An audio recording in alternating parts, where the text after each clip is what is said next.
Welcome back. Bulletin کے آغاز میں سب سے پہلے خبر یہ ہے کہ بھارت پاکستان سے منہ کی کھانے کے بعد مذاکرات کی میز پر آ گیا۔ پاکستان اور بھارت جنگ بندی پر آمادہ ہو گئے ہیں۔ امریکی صدر ڈونلڈ ٹرمپ نے جنگ بندی معاہدے کا اعلان کر دیا۔ سماجی رابطے کی سائٹ ایکس پر اپنے پیغام میں کہا کہ پاکستان اور بھارت نے جنگ بندی پر آمادگی ظاہر کر دی ہے۔ ڈونلڈ ٹرمپ نے کہا کہ امریکہ نے دونوں ممالک سے پوری رات بات چیت کی اور اس کی ثالثی کے باعث پاکستان اور بھارت فوری اور مکمل فائر بندی پر راضی ہو گئے ہیں۔ دونوں ممالک کو مبارکباد پیش کرتا ہوں۔ انہوں نے عقل کا استعمال کرتے ہوئے جنگ بندی پر آمادگی ظاہر کر دی۔ امریکی صدر نے دونوں ممالک کا اہم معاملے پر توجہ دینے پر شکریہ بھی ادا کیا۔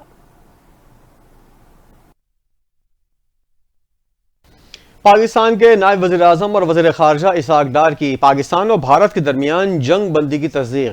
انہوں نے ٹویٹ کیا کہ پاکستان اور بھارت نے فوری طور پر جنگ بندی پر اتفاق کر لیا ہے۔ میڈیا سے گفتگو کرتے ہوئے وزیر خارجہ کا کہنا تھا کہ جنگ کسی چیز کا حل نہیں ہوتی۔ 4:30 بجے پاکستان اور بھارت نے جنگ بندی پر اتفاق کیا۔ ہم نے کہا سیز فائر کے لیے تیار ہیں، اگر بھارت کی جانب سے کوئی جارحیت ہوئی تو ہم اس کا جواب دیں گے۔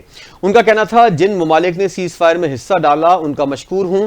سارا دن سفارتی کوششیں چل رہی تھیں جس کے بعد اب سیز فائر پر اتفاق ہوا۔ انہوں نے مزید کہا کہ ہم نے جو کیا اس کو تسلیم بھی کیا۔ پاکستان نے اپنا بھرپور دفاع کیا، بھارت کو رد عمل بھی باوقار انداز میں دیا۔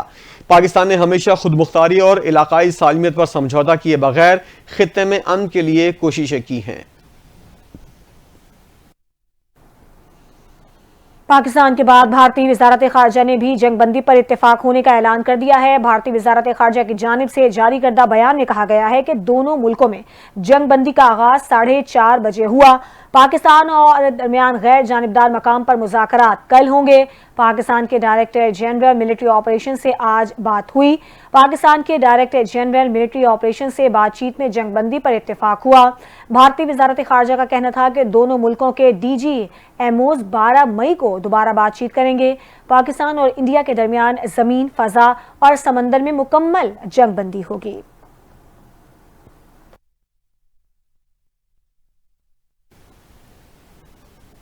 جنگ بندی کا اعلان انتہائی خوش آئند ہے۔ نائب امریکی صدر اور میں نے 48 گھنٹے مذاکرات کیے جس میں وزیر اعظم شہباز شریف اور army chief general Asim Munir شامل تھے، جبکہ بھارت کی جانب سے وزیر اعظم نریندر مودی، وزیر خارجہ ایس جے شنکر اور مشیر قومی سلامتی اجیت ڈوول شریک ہوئے۔ امریکی وزیر خارجہ نے جنگ بندی کے اعلان کے موقع پر گفتگو کرتے ہوئے کہا کہ یہ باعث خوشی ہے پاکستان اور بھارت نے فوری جنگ بندی اور بات چیت پر اتفاق کیا۔ ہم دونوں ممالک کی قیادت، وزیر اعظم مودی اور وزیر اعظم شہباز شریف کی دانشمندی اور امن کے راستے کو ترجیح دینے کے فیصلے کو سراہتے ہیں۔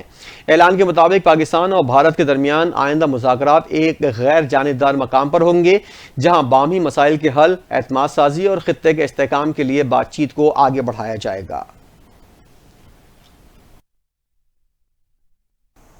پیپلز پارٹی کے چیئرمین بلاول بھٹو زرداری نے کہا ہے کہ بھارت پہلگام واقعے کی تحقیقات سے کیوں کترا رہا ہے۔ وہ آج تک اس واقعے میں پاکستان میں ملوث ہونے کے اپنے الزامات کا کوئی ثبوت پیش نہیں کر سکا۔ اقوام متحدہ سمیت عالمی اداروں کو بھارت سے جواب طلبی کرنی چاہیے۔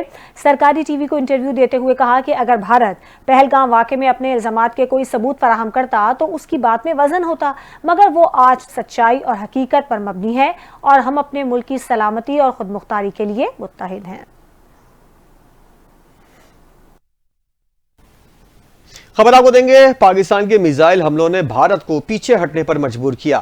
امریکی صحافی نے سیز فائر کی تفصیلات بتا دیں۔ بھارتی حملے کے بعد پاکستان نے بھارت پر نہ روکنے والے میزائلوں کی بارش کر دی۔ پاکستانی میزائل حملوں کے بعد بھارت مذاکرات کی میز پر آنے پر مجبور ہوا۔ امریکی نشریاتی ادارہ CNN کے انٹرنیشنل ڈپلومیٹک ایڈیٹر نک رابرٹسن نے ٹی وی انٹرویو تھی مگر کامیاب نہ ہو سکی۔ پھر بھارت نے پاکستان کی ایئر بیسز پر حملہ کیا۔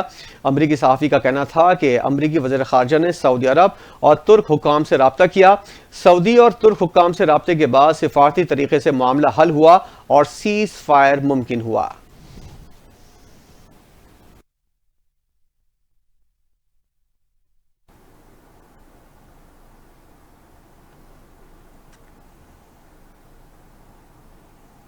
بھارت کو ماننا پڑے گا کہ پاکستان کی فضائی طاقت بھارت سے زیادہ ہے۔ امریکی ٹی وی CNN کے بعد برطانوی ٹی وی BBC کے صحافی نے بھی پاکستان کی بھارت پر برتری کے بارے میں بتا دیا۔ BBC جنوبی ایشیا کے ریجنل ایڈیٹر ایمرسن ایتھرجان نے کہا کہ بھارت کو یہ بات ماننی پڑے گی کہ پاکستان کی فضائی طاقت بھارت سے زیادہ ہے۔ انہوں نے کہا کہ بھارت یہ دعویٰ کر سکتا ہے کہ اس نے پاکستان کے نیوکلیئر اثاثوں کے باوجود پاکستان کے اندر حملہ کیا۔ برطانوی صحافی نے کہا کہ بھارت جانب سے پاکستان کو ناقابل تلافی نقصان پہنچانے کے منصوبے کو ناکام بنا دیا گیا۔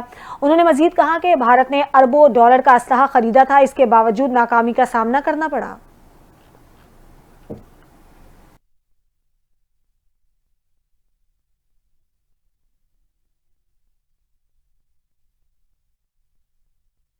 پاکستان کا بھارت کے خلاف جوابی وار۔ پاکستان نے سائبر حملے میں بیشتر بھارتی ویب سائٹ ہیک کر لیں۔ ہیک کی گئی ویب سائٹس میں بی جے پی کی آفیشیل ویب سائٹ بھی شامل ہیں۔ ویب سائٹس میں crime research investigation agency, Mahanagar ٹیلی کمیونیکیشن کمپنی لمیٹڈ، بھارت ارتھ موورز لمیٹڈ، آل انڈیا نیول ٹیکنیکل سپروائزری اسٹاف ایسوسی ایشن شامل ہیں۔ ہیک کی گئی سائٹس کا مکمل مواد اڑا دیا گیا۔ ہیک کی گئی مزید ویب سائٹ میں Hindustan aeronautical limited, border security forces, technical authority of India کا ڈیٹا لیک کر دیا گیا۔ ڈیٹا لیک سائٹس میں Indian air force, Maharashtra election commission اور دیگر شامل ہیں۔ اس کے علاوہ 2500 سے زائد سرویلنس کیمرے بھی ہیک کر لیے گئے ہیں۔